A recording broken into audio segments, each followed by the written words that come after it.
Today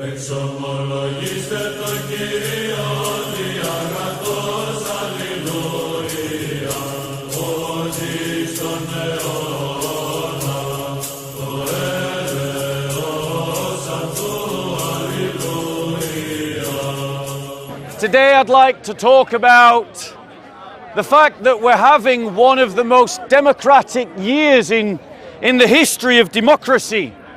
We've got elections going off all over the place. We've got elections going off in America, we've got elections going off in Europe, in France, and we've got elections going off in the UK. We've got one of the biggest exercises in democracy occurring in India. Now, one of the wonderful things about democracy, something that I don't think we extol enough or celebrate enough, is that it gives us the opportunity to change government without the use of arms, without the use of war. And so, whenever we practice democracy, we should take it seriously, because democracies that aren't taken seriously cease to function well. And in the West at the moment, we have the leaders of the free world, in quote marks, America, having to choose between a narcissist and a senile. What has happened to American politics that these are the best two candidates that the United States of America can produce? Frankly, ladies and gentlemen, if I was an American and if I was an American Democrat who cared about the USA and who cared about the democratic process in the USA, Biden would have to be replaced. He would have to be replaced by a candidate who is mentally and physically able to do the job if elected. Joe Biden could barely survive a 90-minute debate against Donald Trump.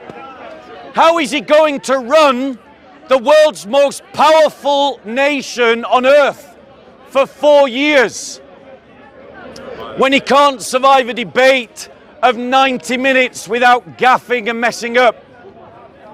Make no mistake about it, ladies and gentlemen, Western democracies are in a malaise. We're in trouble in the West because our democratic systems are no longer functioning as they should. In the UK, we have a bi-party system which just swaps over and has swapped over between Labour and the Conservatives for the last 100 years.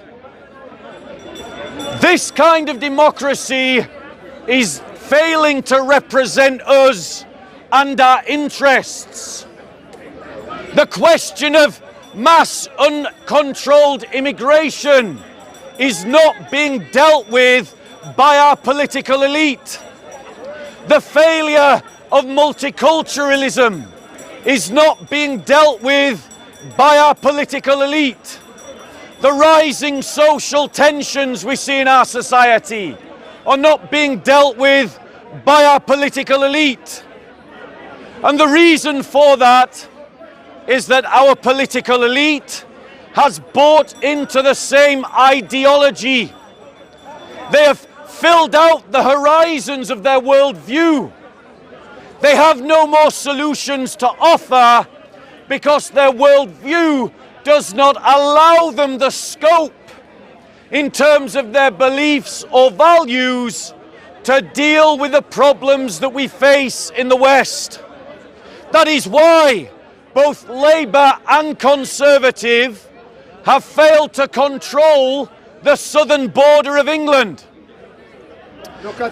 We are bought into a court system, a legal system, ladies and gentlemen, with the European Court of Human Rights that has recently made it illegal to point out that Mohammed was a paedophile. And we have bought into this legal court system as a ruling court over our society, ladies and gentlemen. Just ignore the troll. Don't give him the attention he's looking for, because if he knows if he stands anywhere else, everyone would ignore him. So the best thing you can do is just ignore him now. Don't give him the attention that he's looking for, ladies and gentlemen. And I would invite you to move closer if you're struggling to hear me.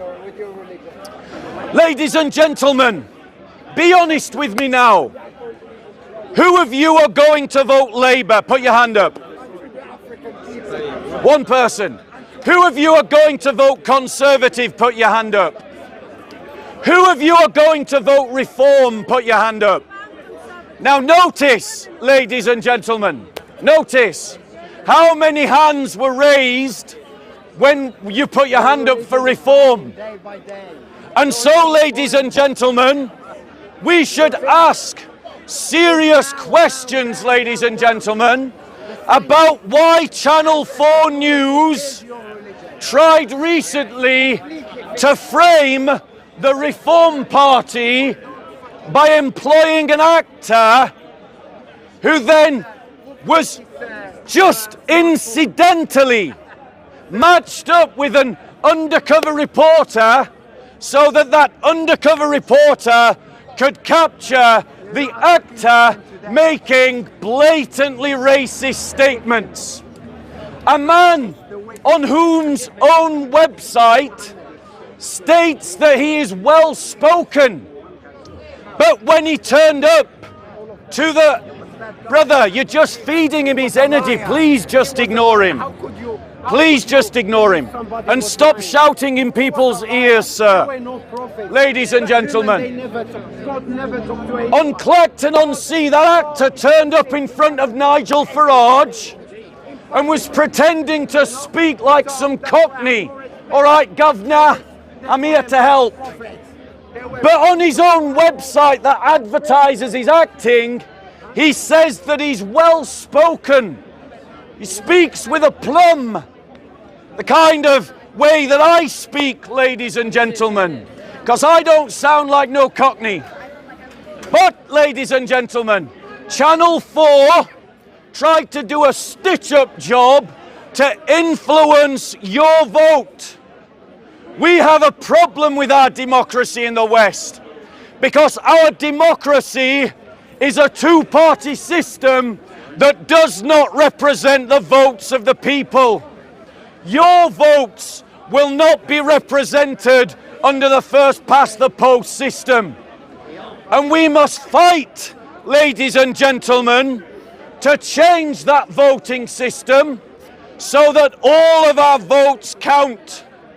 Furthermore, there should be an inquiry as to why Channel 4, a body receiving public money, attempted to create artificial political propaganda to skew the votes of naive voters, ladies and gentlemen.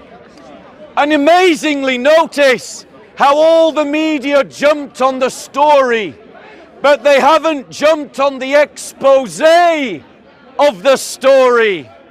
So all the major media outlets were all there to cover the racist stage propaganda, but when that was exposed as a stitch-up, the BBC, The Guardian, The Times Radio, all fell silent about it. It dropped off the news agenda. How many of you are Christians? Put your hand up. Brothers and sisters, I want to tell you that the Reform Party offers nothing to us as Christians. They are not pro-life, they are not pro-family, they are not pro-church, they are not pro-gospel. Ladies and gentlemen, as Christians, there are Christian political parties you can vote for, like the Christian People's Alliance. We as Christians, if we want our vote to be heard. Brother, just ignore him. Just ignore him. He's feeding on your energy. He's feeding on your energy. If you want to talk to him, take him over there. So, ladies and gentlemen, as Christians, we have to build our own political institutions to represent our worldview as Christians, our values, our beliefs. You all heard it reported in the media. How many of you heard about the movement to build the Muslim vote? How many of you heard about that? Well, brothers and sisters, suck it up. That's what a democracy is. We shouldn't be complaining that the Muslims are wanting to build a Muslim vote.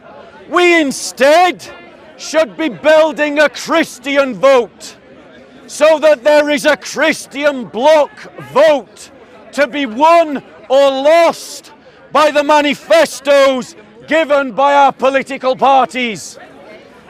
Only then will Christian concerns for the persecuted church be heard.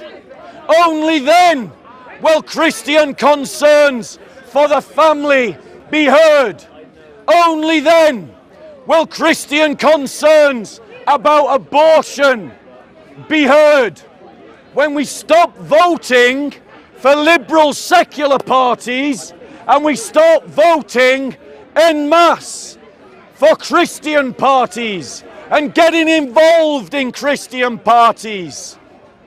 Ladies and gentlemen, the reason why the voice of the church is not heard is because the church does not speak with one voice. And it will not speak with one voice until we establish a Christian political party and support it and join it. And that party already exists. It is the Christian People's Alliance. And I invite you to get involved with them. I invite you to vote for them. I invite you to join them. Donate to them. Get involved in building a Christian politic in this land.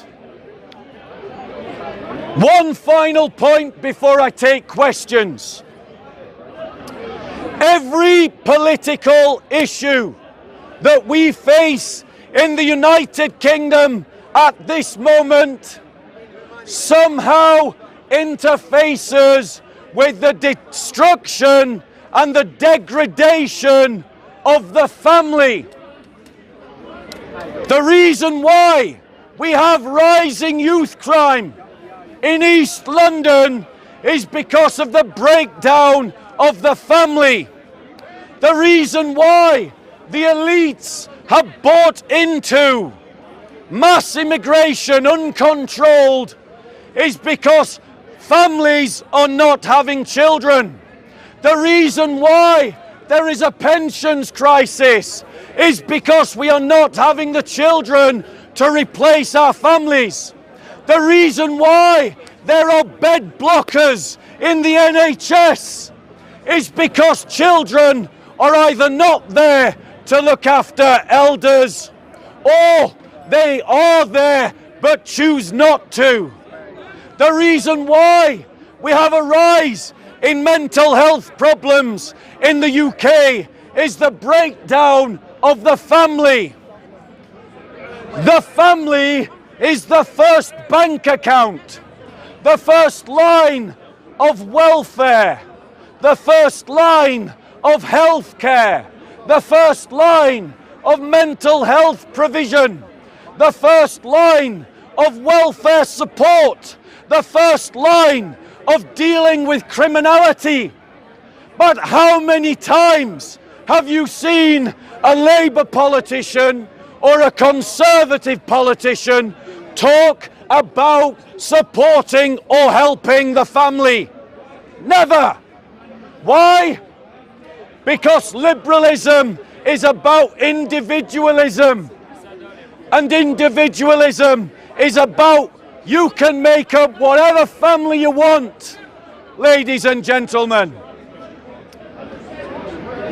We have to put supporting the family at the very of repairing our society.